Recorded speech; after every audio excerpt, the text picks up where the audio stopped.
Hey everyone, welcome back to the channel. Today we're going to talk about the quote-unquote new dungeon, Uldaman Legacy of Tyr, and I'll walk you through pull by pull and let you know some gotchas. So this week we've got Fortified on the menu, so that means a big pull to open it up, and a Lust. Hopefully nobody dies during your Lust, like what happened to our pug run here. But for the most part, you're going to want to make sure that you're interrupting. Anything that can't be interrupted, you can start to use these corners here to LOS some of these casts. That will certainly help your group as well. If you've got a lot of casters though, you're probably going to want to try to keep them out of the open as much as possible, just so that everyone can have higher uptime. So from here we've got this Basilisk pull. Depending on how comfortable you feel, you can go ahead and just tank those 3 on their own, or you can bring them into the next pack. They will tear you apart as a tank, so just be aware of that. When you do combine pulls here, you will have a Berserker in the group, as well as 2 mobs that absolutely need to be interrupted on top of the Basilisk. So pull at your own risk, but you can absolutely do it all. Be ready to kite. You can also soothe the Berserker. That is of tremendous help as well. Additionally, if it were a fortified week, what we'd be doing is we'd be clearing all of the trash, and we would not be going into the first boss room. We would actually be saving Lust for the Trog boss and then backtracking. So that would be the only change here. As you can see, we ran into a little bit of issues with the interrupts. The Berserker did not get soothed by myself, and I ended up eating a pretty hard hit that I should not have had to eat. So again, hits very hard. So this is where you would ultimately keep pulling and go on to the next boss room, which is the Trog boss, if you were running Tyrannical, so that you could blow your first Lust before backtracking. What we're going to do is we're going to clean this up, just because we had a couple people who were waiting on some cooldowns to come back up. So we go ahead and do this next pull, and then we're going to go into the first boss room here. This first boss is a bit of a council boss, and the best thing you can do for your group is try to keep these grouped up as much as possible. A couple of them have some LOS mechanics, so we'll talk about how to deal with that. But you're going to want to make sure that you're interrupting this shield slam, and then you're going to go ahead and bring them all together here. Once they go up in the boat, you're going to want to bait a lot of the fire pools out into this area here and try to keep it as consolidated in here as possible. The reason for that is they're going to land in here, and then immediately we're going to go around the corner just so that we can LOS pull them together, get them stacked up, so that the rest of your party can do as much damage as possible and keep the uptime as high as possible on these guys. The fire then fades from the other room, so we'll move back to the other room, and we keep using this little rock ledge here in this pillar as a line of sight mechanic just to keep all the bosses together, but they go down pretty easily. So we're off to the next pull. Again, we've got a Basilisk that we're dealing with. And for this one, you're going to want to slowly move around as much as possible. You're going to have some ground effects that you need to move out of.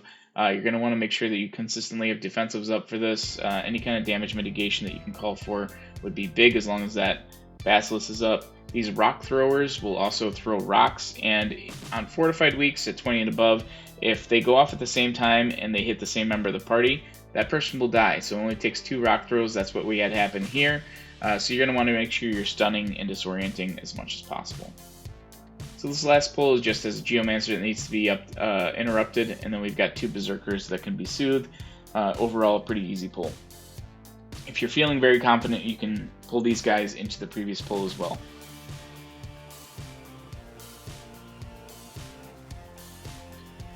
Alright, so once we get these down, we're going to go into boss. One thing I do want to talk about with the boss is that it's really important to make sure that somebody is interrupting the Geomancer that comes out. There's always one whenever he summons his adds.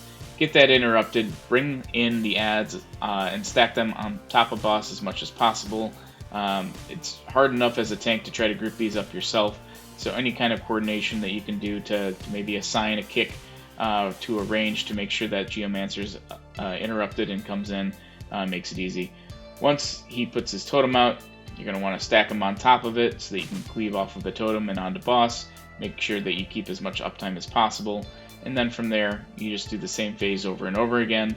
And you can also leverage these pillars in the middle of the room here to line of sight either Bromach or even the caster mob as well. That's a really big help, and it's just kind of interesting the way that you can leverage those columns and pillars just to make this a little bit easier.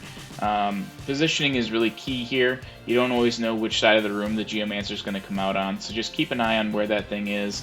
And if you move the boss to the Geomancer, that's a little bit easier than expecting your range to continuously interrupt it. So just keep that in mind. And as I mentioned before, if this is tyrannical, we would absolutely be blowing our first lust here and then backtracking over to the council boss that we had previously killed. Alright, so Bromach is down, and we're off to the races. This next area has these Custodians that really will chunk you if they get their bite off and their bleed on you, so just keep that in mind. Now, the whole point of this trash is that it teaches you the mechanic for the next boss. So you may notice that if you try to CC these guys, they are not CCable, but what they are is that they are stunnable. Just like the boss is following this trash pull here. So it's trying to teach you the mechanic to be able to stun the boss. When they're stunned, they take a little bit more damage. They move slower the more stacks that they have as well, so they're very easily kiteable. But just keep in mind, you don't want to be hit by these guys. It is a frontal effect, so try to stay clear of your melee and make sure your melee aren't doing anything goofy as well. Alright, we're going to ignore the trash on the side. It's actually quite painful to deal with. We go right into the boss room. So for this boss, each phase he needs 2 stuns so that he's susceptible here. The first stun can be done by one of these orbs that the party's dropping. You can do both stuns by, actual stun effects that the party brings as well. However, it's best to use the orb. When he goes into his cast, you want to drag him through here, which I try to do, and I end up stunning myself, unfortunately. So normally what would happen there when he does his cast is he would be stunned by the orb that we're dragging him through. Instead, we've got him enraged, and our healer's sucking wind just to make sure that the whole party stays up, which is really not what you want, especially on a fortified week. And on Tyrannical, this absolutely would have wiped us, and it did slow us down tremendously. So that one little mistake is just something that you want to be aware of. But when he does get his cast off after he's had his 2 stuns in between each of these phases, you just drag him over the orb, you get him stunned, and this is a relatively easy fight. You just got to look out for those big bear bodies or you'll stun yourself on occasion. Alright, so once that boss is down, we're going into this next pull, which is a double pull. I like to use the wall here to kind of LOS everything, get it all stacked up so it's nice and clean. Takes a little bit for that second pack to come in, but once it is, it's pretty easy just to AoE down. Any type of AoE stuns, disorients, any single target interrupts that your group brings, any knockbacks, that's all very, very helpful here. It's a caster heavy pack. This next pull, the whole point of pulling this together is so that we can avoid a future pull later on and make it so that we can actually do a little bit of a skip and avoid one of the Time Weavers. So we're going to pull these 2 things together. Again, you can use the columns here to line of sight pull them in once you do the initial pull. But the best thing you can do is just hit each one time and then stack it all up, AoE it down. And this is very similar to the last pull that we did. Stuns, disorients, single target interrupts, very, very important. This pull is one that I think a lot of people don't realize how hard it hits. And so I've seen a lot of pugs try to pull this together in conjunction with the next pull, which the next pull has a large rock elemental that does AoE damage that you cannot dodge and you cannot LOS. So it's best to just take this a little bit slow. This is actually a pack that can wipe your key and brick you early on, so you don't want that to happen. So just deal with that as a single pull and then go into this next one. This protector here has an AoE mechanic where it's one of 2 protectors in this dungeon that you cannot LOS, and so you can't do anything to mitigate this damage. Everyone just needs to make sure they're using their defensives, focus the protector, cleave off on everything else, interrupt everything else as you can, but everyone's got to be ready for that damage. This is a pretty easy area, not a whole lot that you need to look out for. There's no frontals or anything like that can affect the group, so you don't need to point the trash in any which direction. Stuns and disorients are the best thing here. No one really has a hard cast that you need to look out for, but they do have abilities that are on a timer, so stunning and disorienting is the best way to go here, as well as knockbacks or anything you can do to stop those casts. Again, just stacking everything up and AoEing it down is the best way to go. Alright, so this next boss can actually be a bit of a pain in the butt on Tyrannical. It's not too bad on Fortified. It really just it really comes down to more positioning than anything. The best thing you can do is just make sure that you're always tanking the boss towards the wall so you don't get anyone frontaled. And then these little red orbs come from the mobs that have this little fire shield around it. The closer you are to those fire shields, the more you need to pay attention to these orbs that come out. You can get one shot by these as a tank if you're not paying attention. And then this is the reason why you want to stick together as a group. The room will effectively be split in half with these fire flames that just can rotate around, and you want to make sure everyone's together. Makes it easier on your healer, and then also makes it so that you have a better chance of getting all these keepers down relatively quickly as well. You can see we fell behind a little bit. That's because our warlock is split off. We lost our shadow priest right beforehand as well. The goal here is to make this so that it's a two-phase fight. If it goes into a third phase, which it most likely will on the higher tyrannical keys, it just gets to be a lot harder to stay alive. The whole point of this is just staying alive, and this is one where, you know, parsing is less important. As long as you're living, you have a better chance of beating this boss. So this one's more about survival than it is actual damage done, and just making sure your positioning is good so that you can all stick together. Alright, so now we're on to our next pull. We've got a golem here. These golems can actually be LOS'd as far as their AoE effect. So I like to tank him right in the doorway and then let the rest of the group use the doorway as a way of LOSing the AoE mechanic. The Pug DPS is choosing to not partake in this, so you can do your best you can as a tank to position everything, but at the end of the day, it's up to your DPS to play smart. They're taking a lot of damage right now. Luckily, our healer's up to the task, but that's the best way to go. Anything that's a golem can be LOS'd. Anything that is a protector cannot be LOS'd, so just keep that in mind. The mobs look very, very similar. This is a golem here, so our range can go ahead and LOS behind any one of these pillars and avoid taking any damage that the golem puts out from an AoE perspective as well. Otherwise, this is all about, again, stunning, disorienting, pushback, knockback, knock up, and interrupting to make this as clean as possible.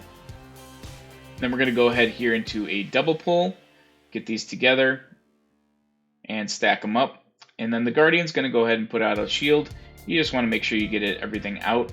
As a tank, just make sure that you're pulling the trash outside of the shield in the direction that your DPS can actually reach it. That'd be the only thing that I would caution here. I see a lot of tanks just run through and they leave the rest of their group stranded on the other side. That's an absolute no-no. You'll end up making this pack last longer than it needs to.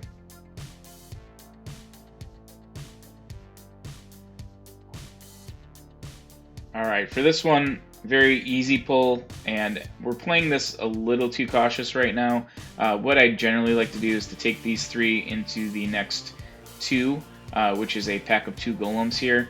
The reason why we didn't is because we have storming, and tanking those guys in the door would have caused a lot of issues, and I didn't want our DPS getting hit unnecessarily. 2 golems putting out their damage it can be a little overwhelming for healers. And so I just wanted to give the group as much of a chance to mitigate this damage as possible. So we're just doing this in 2 pulls here. But tank in the doorway, it's probably the best way to do it. If it's a Sanguine week or something like that, stacking things up is also a relatively bad idea. But Storming and Sanguine seem to cause the most problems here as far as pulling those 2 packs together. But other than that, feel free to do it. There's very little downside to doing it. And our last pull in this area is a double pull. Again, pull things out of the shield and then put the golem against the pillar. That gives your DPS a chance to go on the other side of the pillar and LOS its AoE mechanic. And again, stunning, disorienting, and interrupting the rest of the guys until everything is down, but primarily cleaving off of this golem, targeting the golem first and foremost, is going to be the best play for the group, especially on a fortified week.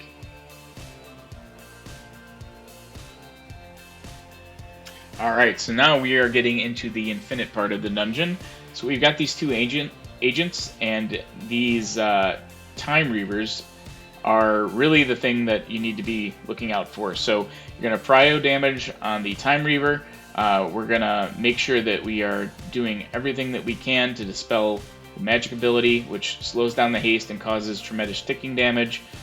Use any type of DR, any type of self-healing, anything you can do as a tank to just really keep yourself alive. The healer has a lot on their plate anytime there's a Time Reaver in the group, so just keep that in mind. We try to limit this in this route down to just 2 Time Reavers total. So that was the first one.